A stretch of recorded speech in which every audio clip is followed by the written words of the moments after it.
Welcome students.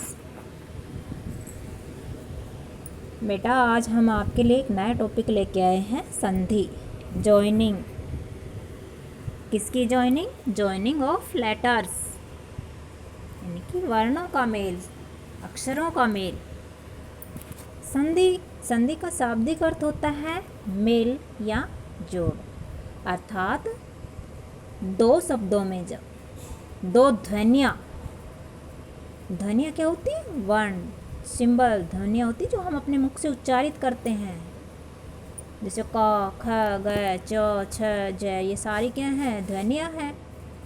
तो वर्ण ध्वनियों के आपस में मिलने से उसमें जो विकार या परिवर्तन आ जाता है तो उसे क्या कहते हैं? हम संधि कहते हैं।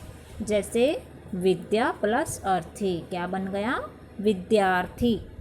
यहाँ विद्या की अंतिम ध्वनि आ और अर्थी की प्रथम ध्वनि ए के मेल से क्या बन गया? आ। ठीक है,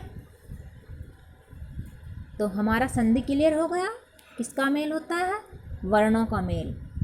ठीक है, और इसी तरह से समास और संधि दोनों में कंफ्यूज मत होना, क्योंकि संधि में तो केवल वर्णों का मेल होता है। जैसे वर्ण होते नहीं, कै, ख,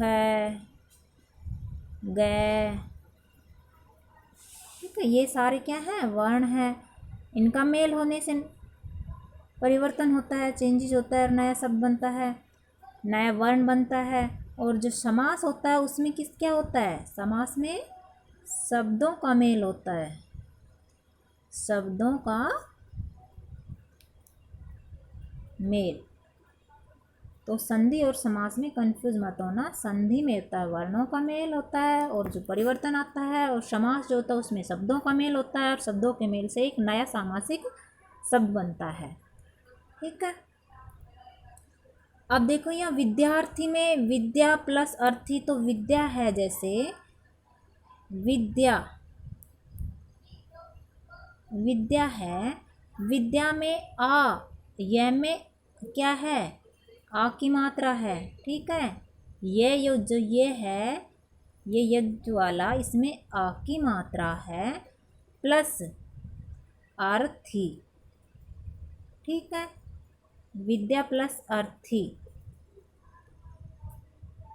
ठीक है, तो यहाँ प्लस से पहले तो क्या था हमारा? प्लस से पहले आ और प्लस के बाद क्या है? ए। यहाँ आ और ए मिलकर किस संगम होकर क्या बन गया? विद्या, विद्यार्थी। जैसे यहाँ बना हुआ है पहले। ठीक है,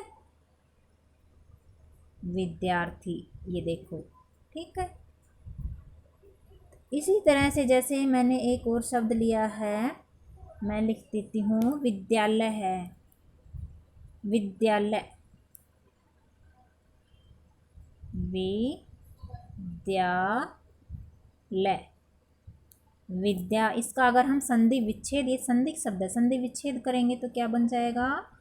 विद्या प्लस आल्य। ठीक है, अब ये विद्या क्या है? आ की मात्रा है प्लस आ और आ मिलकर क्या बन गया? आ, दीर्घ हो गया यहाँ पे है। इस आ और इस आ के संगम से यहाँ ये चेंज हुआ है, तो ये क्या कहलाता है हमारा? ये परिवर्तन या चेंज, विकार पैदा हो, यही क्या है? संधि कहलाता है। अर्थात दो वर्णों के मेल से जो परिवर्तन होता है उसे क्या कहते हैं? संधि कहते हैं। अब ये वर्ण ही थे ना, आ, ये सारे वर्ण हैं और इनके मेल से परिवर्तन हुआ है, नया वर्ण बना है, तो वहाँ जो चेंज हुआ है वो क्या हो गया? चेंज हुआ है, परिवर्तन हुआ है, वहाँ क्या हो गई? संधि। अर्थात वर्णों के बाधा रहित परस्पर मिलने की इस विशेष प्रक्रिया को ही संधि कहा जाता है। अब ये संधि हो गई। अब एक हो गया हमारा संधि। संधि क्या होता है? मेल, जोड़, मेल या मिलाप, किसका? वर्णों का।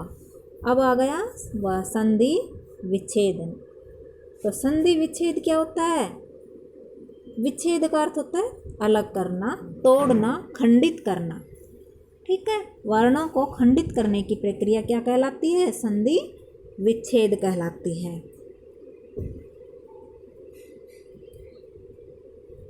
विच्छेद का अर्थ है अलग करना। संधि के नियमों के द्वारा मिले वर्णों को फिर से पहली अवस्था में ले आने की प्रक्रिया को संधि विच्छेद कहते हैं। जैसे सदैव शब्द है, सदैव एक संधि किया हुआ शब्द है, इसके टुकड़े करेंगे, इसका संधि विच्छेद हम करेंगे तो बन जाएगा सदा प्लस एव। ठीक है, नायक है, संधि किया हुआ शब्द है, इसका विच्छेद करेंगे तो हम बन जाएगा नई प्लस अक। जैसे हमने विद्यालय का किया था, विद्या प्लस आलय, है ना, विद्या प्लस आलय, तो ये क्या हो गई? ये प्रक्रिया क्या हो गई?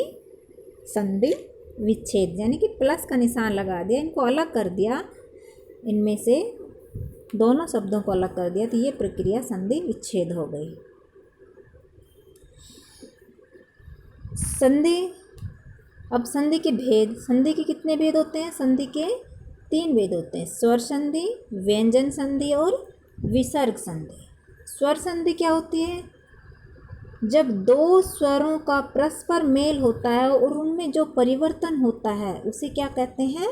स्वर संधि कहते हैं। यानी कि स्वर हिंदी में 11 होते हैं, ए, आ, ई, उ, री, ए, ऐ, ओ। ये 11 स्वर होते हैं।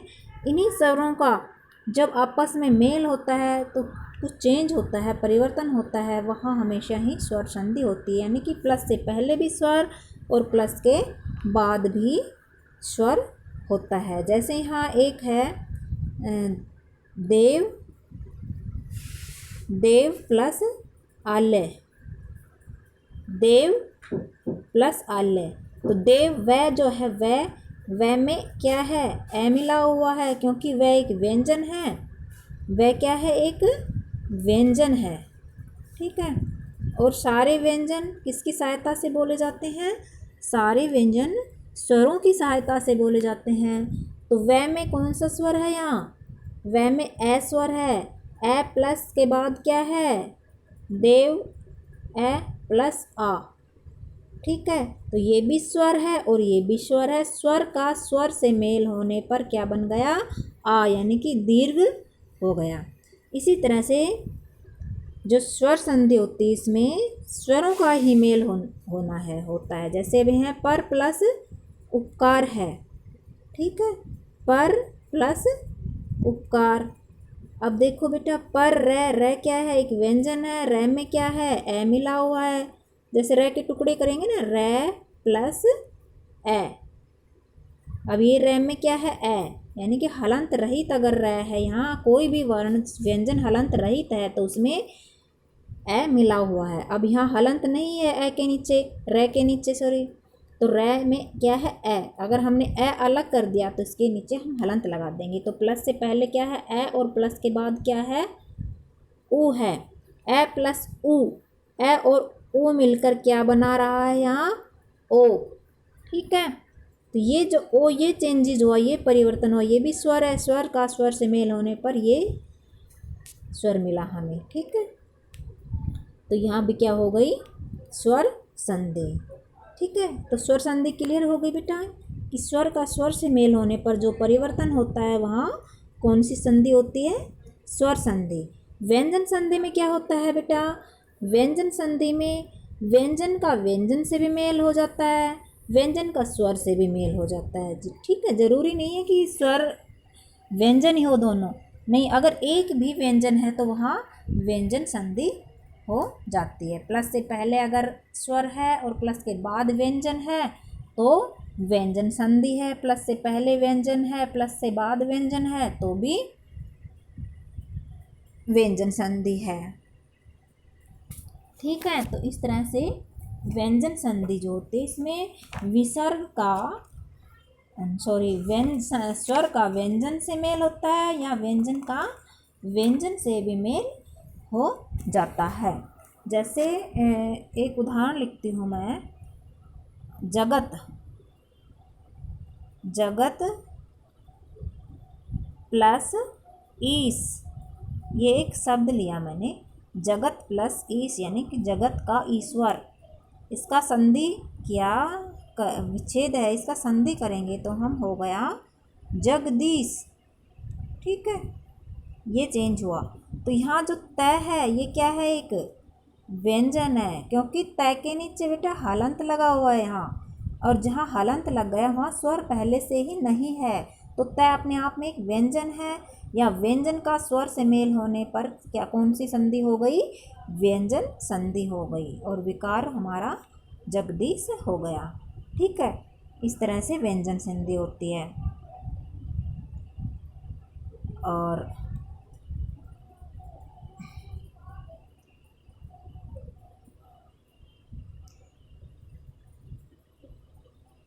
व्यंजन संधि हो गई हमारी।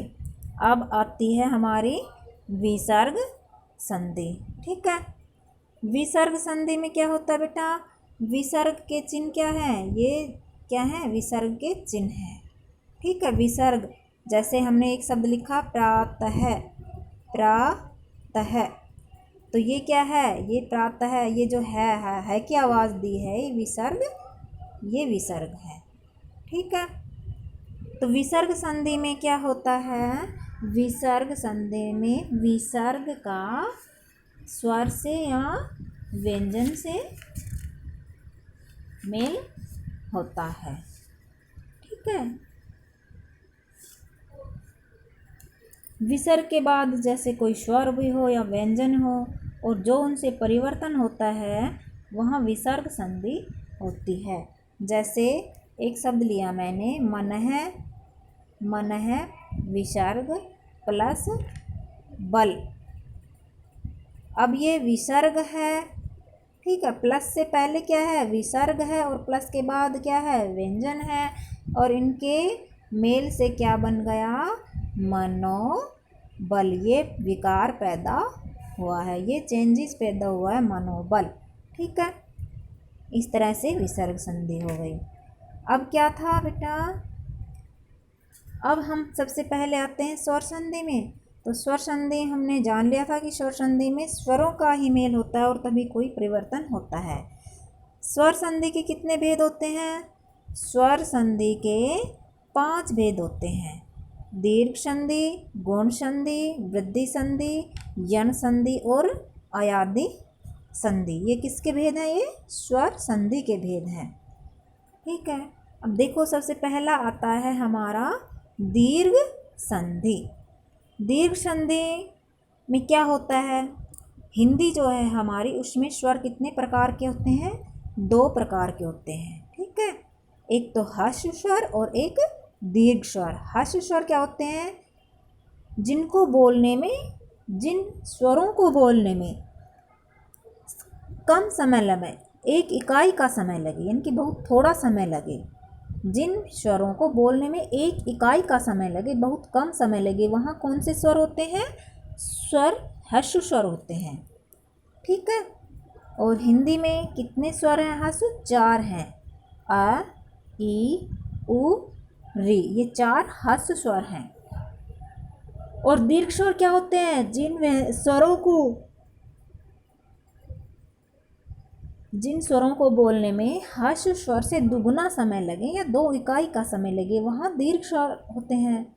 ये कितने होते हैं संख्या में, 7 होते हैं, आ, ई, ए, ओ, औ।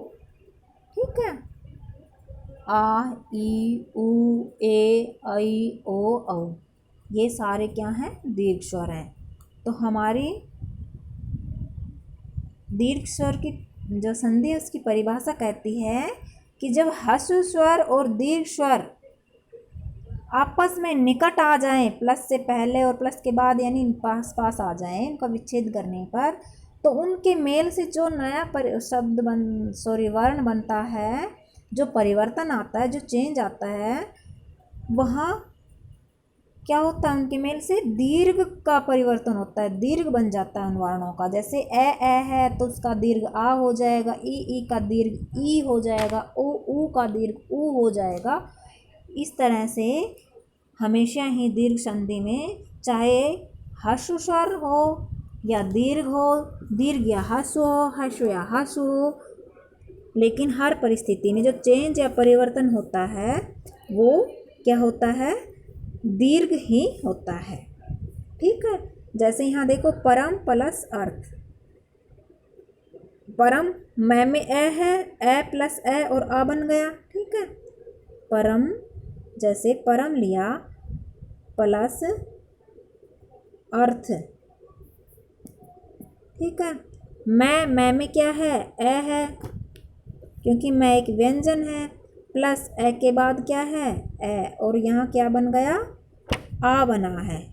परमार्थ, देखो यहाँ आ है ना, परमार्थ, मैं में आ की मात्रा लगी हुई है ना, परमार्थ, तो यहाँ आ की मात्रा लगी हुई है, देखो ये दीर्घ हो गया। तो यहाँ कौन सी संधि हो गई, दीर्घ संधि हो गई। इसी तरह से भोजन प्लस आल्य है, भोजन न में ए है। ठीक है, न में क्या है, ए है, ए प्लस आ, आल्य आ, और क्या बन गया, भोजनालय, ना, भोज ना, न में आ की मात्रा है, आल्य दीर्घ ही हो गया। ठीक है, इस तरह से दीर्घ संधि जो होते हैं उसमें चाहे ह्रस्व स्वर हो या दीर्घ हो, प्लस से पहले हमेशा ही हर परिस्थिति में वो दीर्घ ही बन जाता है। अब इसी तरह से देखो ई का ले लेते हैं हम, ई कविंद्र है, कवि प्लस इंद्र, कवि ई में ह्रस्व ई है, छोटी ई की मात्रा है, प्लस इंद्र, इंद्र में भी छोटी ई की मात्रा है, और संदिग्ध शब्द बना तो क्या बना, कविंद्र। यहाँ देखो कविंद्र में दीर्घ लग गया। ठीक है, कविंद्र, अब यहाँ ये दीर्घ हो गया। ठीक है, इसी तरह से ऊ का ले लेते हैं, भानु प्लस उदय, भानु, भानु के न में ह्रस्व ऊ है, छोटा ऊ है, छोटे ऊ की मात्रा है, प्लस उदय, यहाँ भी देखो ह्रस्व ऊ है, छोटा ऊ ही है, और प्लस से पहले भी ह्रस्व ऊ, प्लस के बाद भी ह्रस्व ऊ है, और यहाँ पर संदिग्ध शब्द क्या बन गया, भानु दे, दीर्घ हो गया। देखो यहाँ दीर्घ ऊ की मात्रा हो गई ना, भानु दे, ह्रस्व और ह्रस्व मिलकर, ऊ प्लस ऊ मिलकर क्या बन गया, ऊ और ऊ मिलकर क्या बन गया, दीर्घ। ठीक है, तो समझ में आ गई हमारी दीर्घ संधि, यानी कि हर परिस्थिति में दीर्घ ही होता है। अब अगली है हमारी गुण संधि। गुण संधि में क्या होता है, देखो नियम के अनुसार गुण संधि का नियम क्या कहता है, ए तथा आ का ई से मेल होता है तो इसके स्थान पर ए हो जाता है, ऊ से मेल होने पर ओ बन जाता है, और री का मेल होने पर अर बन जाता है। तो वहाँ कौन सी संधि होती है, गुण संधि होती है। यानी कि ए या आ के बाद, देखो बेटा ए या आ कॉमन है, ए या आ ये स्वर आए, और इनके बाद, ठीक है, इनके बाद अगर ई या ई आता है तो क्या बन जाता है, ए, ऊ या ऊ आता है तो क्या बन जाता है, ओ, और अगर री आता है तो क्या बन जाता है, अर। ये चेंज होता है किसमें, गुण संधि में। यानी कि ए आ तो कॉमन है, ए या आ के बाद अगर ई आए तो ए बन जाता है, ऊ आए तो ओ बन जाता है, और री आए तो अर बन जाता है इसमें गुण संधि में। ठीक है, अब देखो उदाहरण लेते हैं हम। अब देखो यहाँ सुरेंद्र है, सुर प्लस इंद्र, देखो इसका संधि विच्छेद किया हुआ है, सुर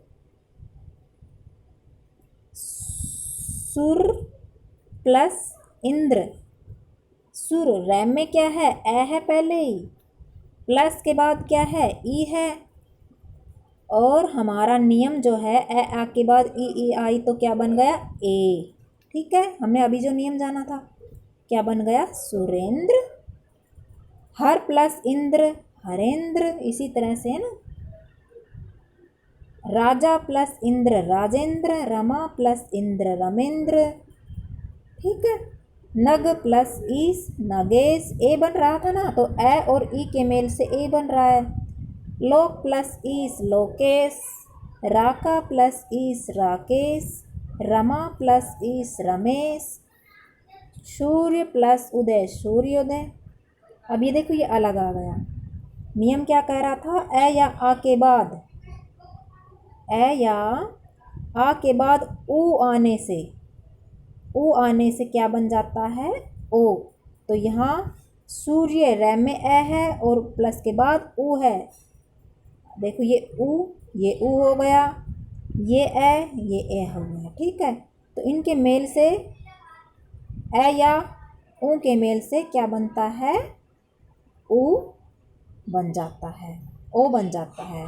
और ये हमारा बन गया सूर्योदय। देव प्लस उत्सव देवोत्सव। क्यों बना बेटा? देखो वह में ए है, ठीक है, प्लस उत्सव, प्लस के बाद क्या है? ऊ। ए और ऊ के मेल से क्या बना था? नियम के अनुसार हमारा नियम क्या कह रहा था? ओ बना था। तो ये क्या बन गया? ओ, देवोत्सव। ठीक है। यथा प्लस उचित। आ, ए या आ, ए अथवा आ, कोई सा भी हो सकता है, ए भी हो सकता है, आ भी हो सकता है। इसके बाद ऊ आता है तो ओ बन रहा है, फिर वही यथोचित। सर्व प्लस उत्तम सर्वोत्तम, सारे सेम यही है। हमें बस नियम अच्छे से एक बार याद करना है, उसके बाद हमारी संधि चुटकियों में क्लियर हो जाती है। ठीक है। अब देखो, जैसे वधु प्लस उन्नति वधून्नति। क्यों है? वधून्नति कैसे हुआ? प्लस से पहले ऊ है, ठीक है, ऊ, प्लस के बाद भी ऊ है। सॉरी, ये हम कौन सी संधि में आ गए? हम तो दीर्घ संधि में चले गए हैं ना। यहाँ दीर्घ संधि बन रहा है इनका बेटा, ऊ और यहाँ दीर्घ हो रहा है, ये दीर्घ संधि बन रहा है। और ये यण संधि हमने अभी जाननी है। जैसे यमुनोर्मी है, यमुना प्लस उर्मी। न में आ है और ऊ है, ठीक है, आ और ऊ है, इसके मिलने से ओ होता है यमुनोर्मी। सरिता प्लस उर्मी सरितोर्मी। ठीक है। इस तरह से हमने दीर्घ संधि और गुण संधि के बारे में जाना। अगली हमारी जो संधि होगी वृद्धि संधि, इसके बारे में हम अगले टॉपिक में जानेंगे। थैंक यू बेटा।